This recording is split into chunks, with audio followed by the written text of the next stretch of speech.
Shalom. டே 119. இன்றைக்கு நாம் be the light in the world என்ற தலைப்பில் எண்ணாகமம் 2ஆம் அதிகாரத்திலிருந்து நம்முடைய டெய்லி மெடிடேஷனை காண்போம். எண்ணாகமம் 2ஆம் அதிகாரத்தை தியானிக்கும் போது தேவன் எல்லாவற்றிலும் ஒரு டிசிப்ளினை கடைபிடிக்கிறதை நாம் பார்க்க முடிகிறது. எல்லாம் ஒழுங்கும் கிரமமுமாக செய்யப்பட வேண்டும் என்றுதான் கர்த்தரின் ஆசை. மேலும் இஸ்ரவேலரை வனாந்தர யாத்திரையில் அத்தனை ஆண்டுகளிலும் அவர்களுடைய பாளையமானது ஒழுங்கும் கிரமமுமாக கர்த்தருடைய பிரகாரமாக வழிநடத்தப்பட்டது என்பதை பார்க்கிறோம். இந்த அதிகாரத்தில் அவர்கள் பாளையங்கள் எப்படி அமைக்கப்பட வேண்டும் என்று கூறுகிறார். எண்ணாகமம் 2:2 வசனத்தில் தங்கள் தங்கள் வம்சத்துடைய கொடி அண்டை என்று இங்கே சொல்லப்படுகிறது. இதை பைபிள் ஸ்காலர்ஸ் கூறும்போது யூத ரபாய் ட்ரெடிஷ்னல் பேசிஸ் படி இந்த கொடிகள் அமைந்திருக்கலாம் என்று கூறுகிறார்கள். யூதாவுக்கு ஒரு சிங்கத்தினுடைய பிக்சர் வரைந்த கொடியாகவும், ரூபனுக்கு ஒரு மனிதனின் பிக்சர் பொறித்த கொடியாகவும், எப்ராயிமுக்கு ஒரு எருதனுடைய பிக்சர் பொறித்த கொடியாகவும், தான் கோத்திரத்துக்கு ஒரு கழுகனுடைய படம் பொறித்ததாகவும் இருந்திருக்கலாம் என்று கூறுகிறார்கள்.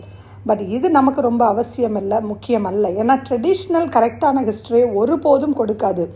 பிசாசானவன் வெள்ளம் போல வரும்போது ஆவியானவர் தானே கொடி பிடிக்கிறார் என்று நாம் வசனத்தில் வாசிக்கிறோம். இப்பொழுது அவருடைய இரத்தத்தினாலே அந்த ரட்சிப்பின் கொடியை பிடித்து நாம் அவருக்கு சொந்தமானவர்களாக இருக்கிறோம்.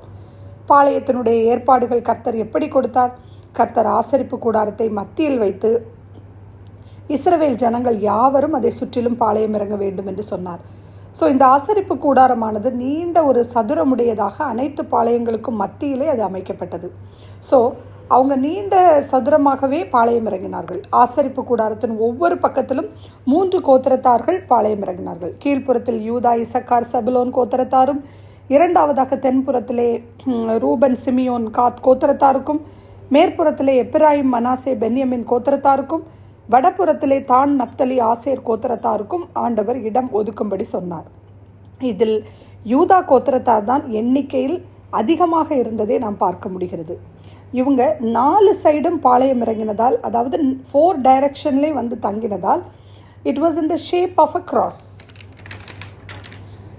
தேவன் எப்போதும் ஒரு டிசிப்ளினை விரும்புகிறவராக இருக்கிறார். நம்முடைய தனிப்பட்ட வாழ்க்கையானாலும், குடும்ப வாழ்க்கையானாலும், சமுதாய வாழ்க்கையானாலும், சபையின் வாழ்க்கையானாலும், ஆவிக்குரிய ஜீவியத்தினாலானாலும், எதுவானாலும் சரி, இந்த உலகத்திலே தேவன் நமக்கு கொடுத்திருக்கும் பணியில் ஒழுங்கும் கிரமமுமாக செய்ய வேண்டும். இப்படி செல்லும்போது அவர்கள் கரெக்டாக போக உதவியாக இருக்கும். இன்னும் இவங்க இந்த மாதிரி வந்து பாளையம் இறங்கும்போது ஒரு டிசிப்ளின் இருக்கும்போது வாக்குத்தத்த தேசத்தை பிரித்து கொடுப்பதற்கு உதவியாக இருக்கும். சுதந்திரத்தையும் கலாச்சாரத்தையும் காண உதவியாக இருக்கும். இந்த வம்சம் தேவனால் பிரிக்கப்பட்டதால் இவர்கள் தேவனுக்கு சொந்தமானவர்களாக இருப்பார்கள். அவரவர் கோத்திரத்தில் நெருக்கங்கள், மோதல்கள் ஏற்படாதவாறு ஈஸியாக இவங்க இது நடக்க உதவும். தங்கள் கொடிகளை தங்கள் கரங்களில் பிடித்திருந்தபடியினால் யாரும் தொலைந்து போகாமல் இருக்க உதவும்.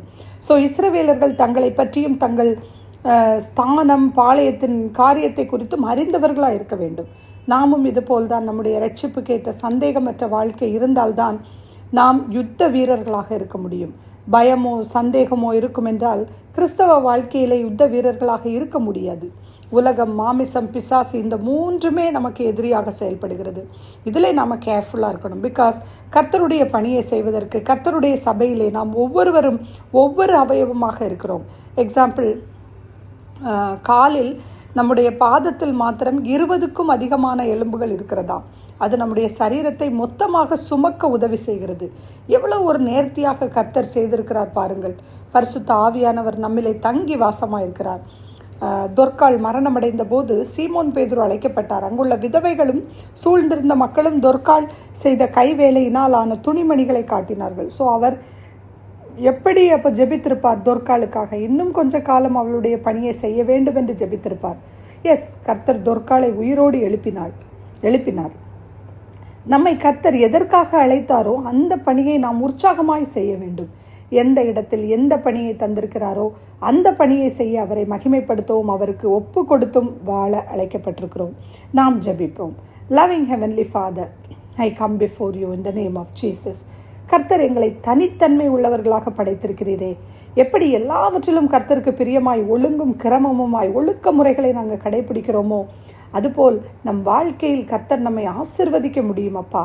அதனால் அந்த ஒழுக்கங்களை ஒழுங்காக அந்த டிசிப்ளின்ஸை நாங்கள் ஃபாலோ பண்ணுவதற்கு உம்முடைய பலனை எங்களுக்கு தாங்க ராஜா. அவருடைய பணியை தொடர்ந்து செய்ய கர்த்தர் பலன் நீங்க தருவீராகப்பா. துதி கனம் மகிமை எல்லாம் உமக்கே செலுத்தி இயேசு கிறிஸ்துவின் இன்ப நாமத்தில் ஜெபிக்கிறேன் எங்கள் நல்ல பரமபிதாவே. ஆமென்.